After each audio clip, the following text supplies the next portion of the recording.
paixão por Hercúlide, ela vem muito antes das minhas lembranças, né? Então, desde pequeno, eu cresci com essas memórias, a memória do cheiro, do acabamento do carro, o cheiro da gasolina, o barulho, né? A performance dos carros. Meu pai sempre teve Hercúlide e isso é uma coisa que é difícil de tirar de dentro da gente, né?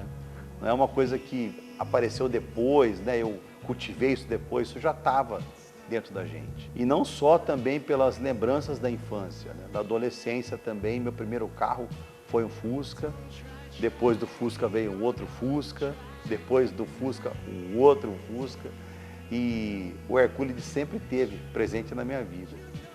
E é um lance que é difícil de tirar da gente, não é uma coisa que você cultiva, ela já está, né?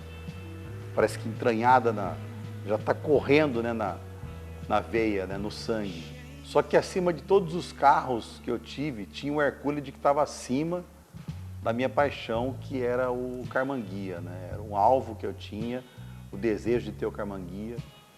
E comecei a buscar esse carro e depois de algumas tentativas frustradas, eu comecei a mudar um pouco o foco dentro do universo do Hercúlide. Fui buscar um Volksport, né? Até uma brincadeira, né? Porque é um carro que é alusivo a uma marca que eu acabei criando. E também pouco decepcionado com a dificuldade de encontrar bons carros. Nesse momento eu me deparei então com o Carmanguia. E foi aí que tudo começou. Um amigo meu, depois de muita busca, muitas pessoas mobilizadas em encontrar um carro para mim, me ligou um certo dia e falou: cara, eu achei um carro para você. E uma curiosidade, esse carro estava a 2 quilômetros da minha casa, né? Cheguei a rodar muito atrás de carro e para mim foi uma surpresa muito agradável quando eu fiquei sabendo que o carro estava do lado de casa. Um amigo meu mandou fotos para mim do carro e eu logo identifiquei alguns acessórios como acessórios de época, porque eu cresci vendo meu pai fazendo essas coisas no carro, comprando esses acessórios, instalando nos carros dele. E quando me deparei com esse farol CBE Oscar, eu vi também a buzininha FIA exposta, vi o retrovisor Vitalone. Eu já falei, putz, esse carro deve ter alguma coisa diferenciada e eu vou ficar com esse carro. Né? Depois eu vim a saber que o carro tinha placa amarela, que tinha, né, não estava funcionando, mas eu decidi comprar o carro e seguir adiante com o projeto. E a minha maior preocupação, na verdade, né, não era nem funcionar o carro ou trazer o carro de volta para a vida, era mais mesmo a questão da placa amarela, porque foi num processo onde estavam pensando em cancelar, né, as regularizações da baixa definitiva nos carros com placa amarela, e eu busquei aí de tudo quanto é jeito regularizar esse carro. Foram os 3 anos mais angustiantes, né, porque eu fiquei imaginando esse carro, né, com toda essa história, não poder circular, né, não ter documento. E até esse momento que a gente está tendo hoje, já era para ter acontecido muito antes, se ele tivesse a placa, né?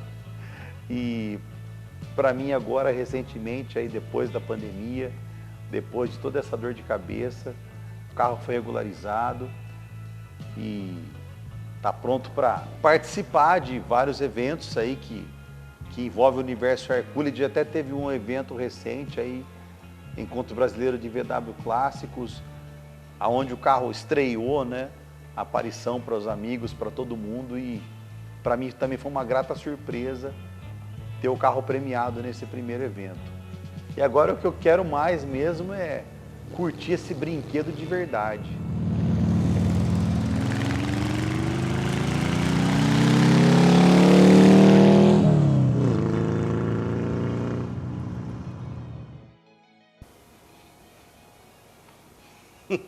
Fala, Barata! 5 anos depois. 5 anos depois, né? Da estrela Midnight. Do 997, bom, tá indo no universo Volkswagen, né, cara? Sim. Agora, isso aqui na minha mão, olha, eu já conheço muitos carros que o cara montou em cima de um carro que o cara viu no filme, cara que viu no game, Need for Sim. Speed e tudo mais, né? Já vi cara customizando miniatura para aparecer o carro dele. Sim. Agora, fabricarem uma miniatura em cima do seu carro é honra demais, né? É um Não qualquer uma, privilégio. Johnny Lightning ainda, né, meu? Privilégio para alguns, Fiquei Cara, muito feliz. que por história isso. maluca é essa? Que coisa sensacional. Bom, primeiro que isso aqui parece uma miniatura 1 para 1, ele pra um. sozinho, né? Mas é legal demais isso aqui, né? Caraca, qual que é a história E disso esse é o aqui? presente para você, né? Pô, valeu demais, cara. Que isso, cara. Incrível. Mas qual que é a história, cara? Como é que isso aqui virou verdade?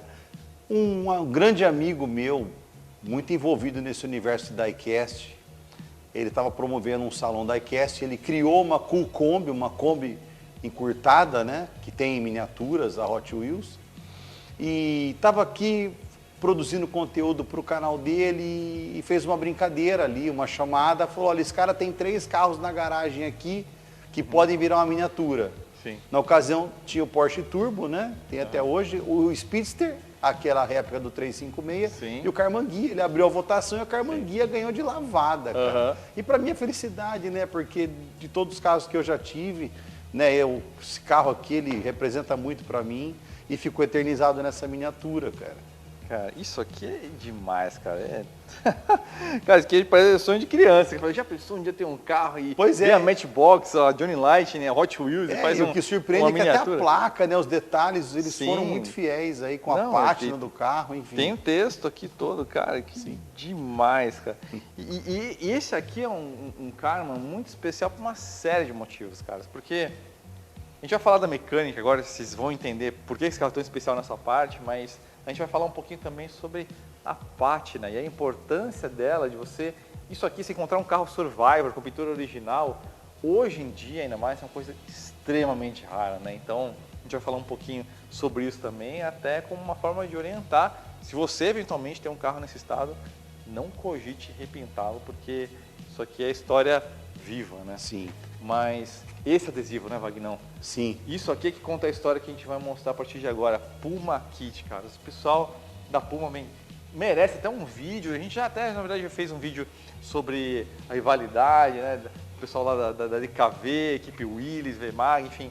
E os níveis de desenvolvimento que esse pessoal fazia em termos de performance, cara, é coisa de gringo assim no Brasil, numa época que desenvolver coisas era muito difícil, né? Com certeza. Era só da Com, né, que trabalhava com aquela mecânica lá Sim. preparada para as preparações de pista, né? Sim. E aí a Puma também era uma concorrente, né, digamos assim, com os kits de performance. Na Abre época. pra gente aí o capô, né? Vamos lá.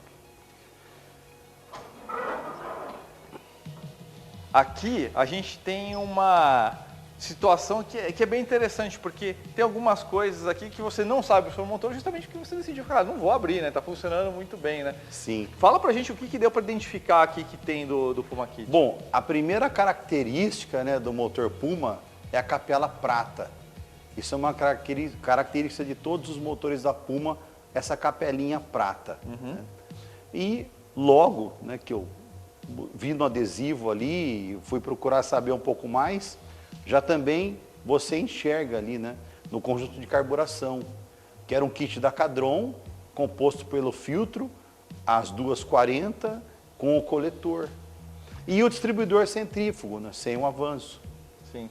Então, um detalhe importante, a gente estava até olhando no catálogo da época da Puma, esse kit de carburação era o mais nervoso, de carros, assim, carros com motores de competição, mas que ainda dá para utilizar na rua, né? O veneno, né, que eles usavam na época era... E a parte do escape também, né? Tem também o kit do escapamento Grand Prix, sai um escapamento de cada cilindro, né? São tubulações independentes, Cara, ele ficou não se gostoso, encontram, é um né? cheio, grave, né, cara? Ficou grave, é. E aí tem a parte que a gente falou que a gente não sabe o que tem, porque tá tão redondinho que decidiu-se não abrir o Sim. motor, que é o seguinte, a Puma na época tinha duas opções de virabrequim, né, de 74 e 78,4 milímetros, e 3 possibilidades de diâmetro de pistão, né? Se não me engano era 85,5, 88, 92. Então com isso você conseguia a partir de 1.600, 1.700, 800, 900, 2.000. Eu acho que até 2.100 nos Puma de competição tinha, cárter até 2.100, seco, cárter caramba. seco, é. Então assim, nesse momento a gente não sabe o que tem aqui. Não Ele sabe. tem um ronco grosso diferente mesmo, né? Mas realmente, cara, carro desses nesse estado não faz sentido, exceto na hora que for necessário, né? Com você certeza, abrir, descobrir como é que está o curso, o tamanho, enfim. Vou descobrir. Mas é um carro que ele apresenta uma performance muito interessante, né? Até fiz uma viagem agora para participar de um evento e minha esposa veio com a Touareg rebocando lá umas coisas e eu com a Karmann Ghia querendo, né, filmar o carro e ela puxando lá 140, 150 e você acompanhando com o carro, uma mecânica, né, Air-Cooled, 140, 150.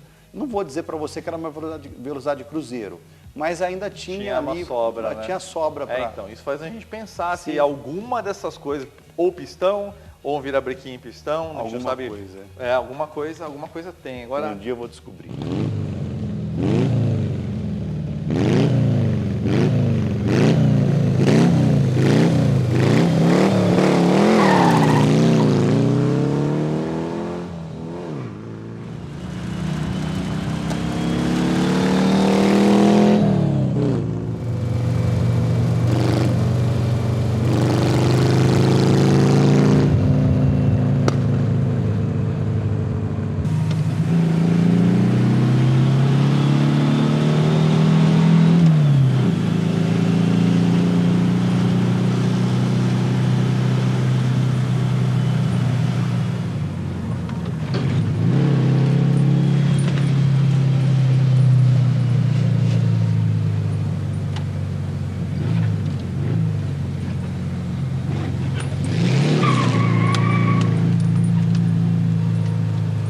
Era pra dar uma tocadinha soviética.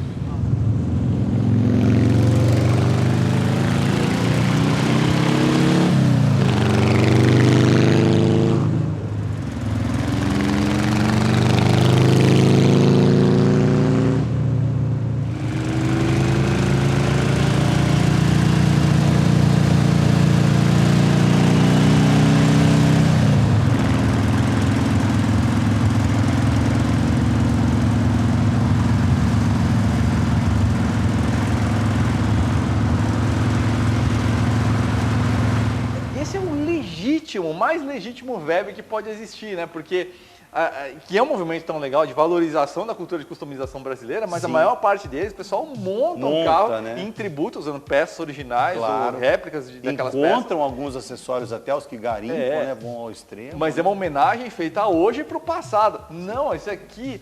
um na época foi mesmo, feito, ele é Survivor, ele foi modificado. A única coisa que você fez de diferente aqui foi colocar os né? adesivos, a numeração, só isso. Então, assim, a gente vai encontrar tudo aqui, né? Esse espelho Vitalone, inclusive as Alfa GTA de corrida utilizava, Porsche 911, 356, todos, de diferentes formas, com essa montagem que a gente está vendo, né? Esse suporte que é muito legal isso aqui, né? Vocês estão vendo essa torrezinha que deixa ele suspenso, né?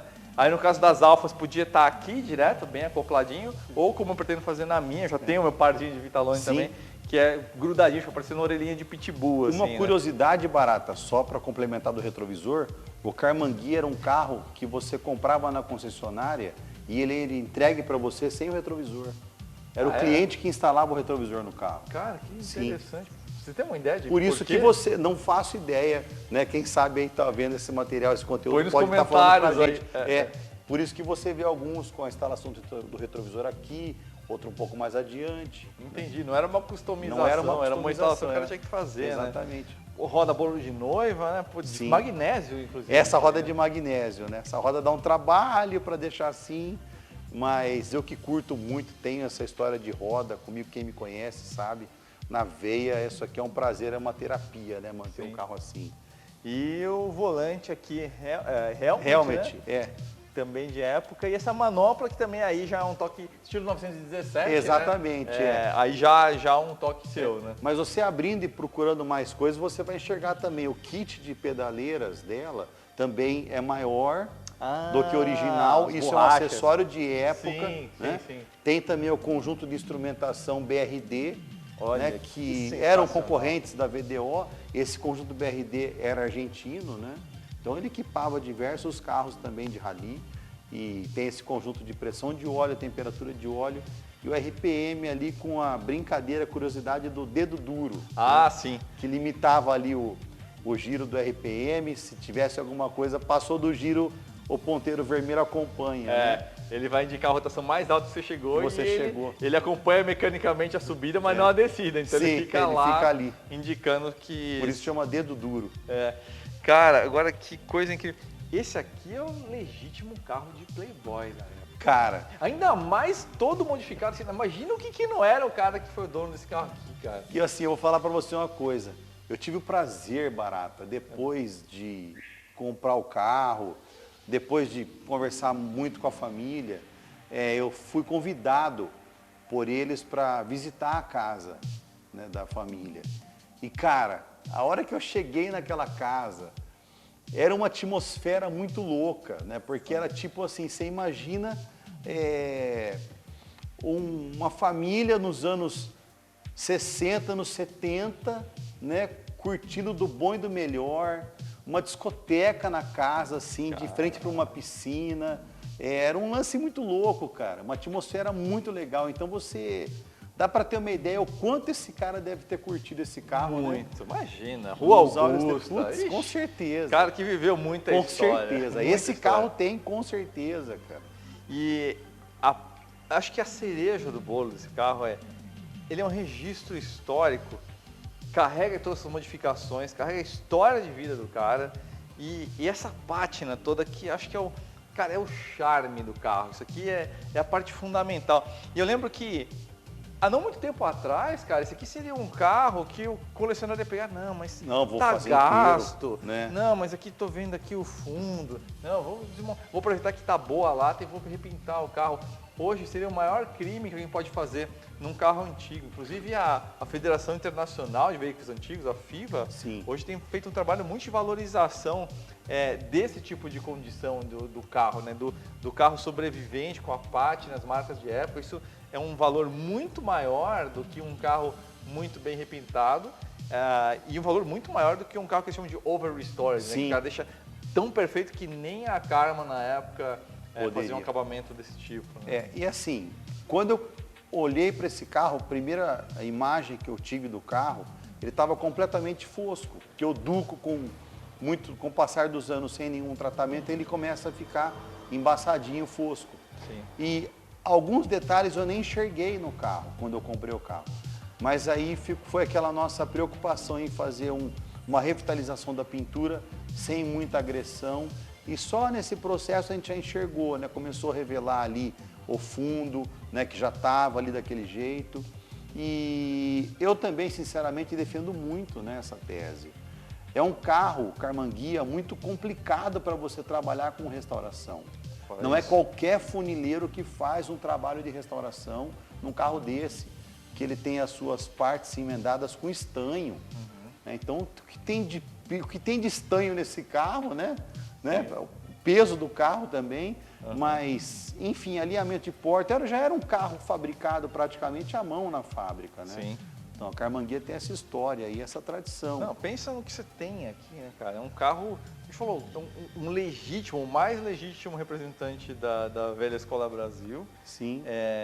Um legítimo carro de Playboy dos anos 60, com Puma Kit, cara, assim, que mais que alguém pode querer, né, cara? Pois é, no universo do Hercule, esse carro, ele veio para ficar e realmente não tem muito adjetivo para a gente estar, né, eu, principalmente, classificar no carro, né? O carro tem tudo que eu sempre sonhei no carro. Não só as linhas, né, o desejo que eu sempre tive de ter o Karmann-Ghia, mas esse ainda com toda essa receita que chegou, né? Esse carro até, dificilmente ele vai sair dessa garagem. Nossa, Muito não, difícil. com certeza. E no topo, a cerejinha da cerejinha, que isso aqui simplesmente representa o que o carro é para o universo da cultura do automóvel, cara. Sim. Ter virado uma miniatura de Johnny Light, isso aqui é Sim. demais.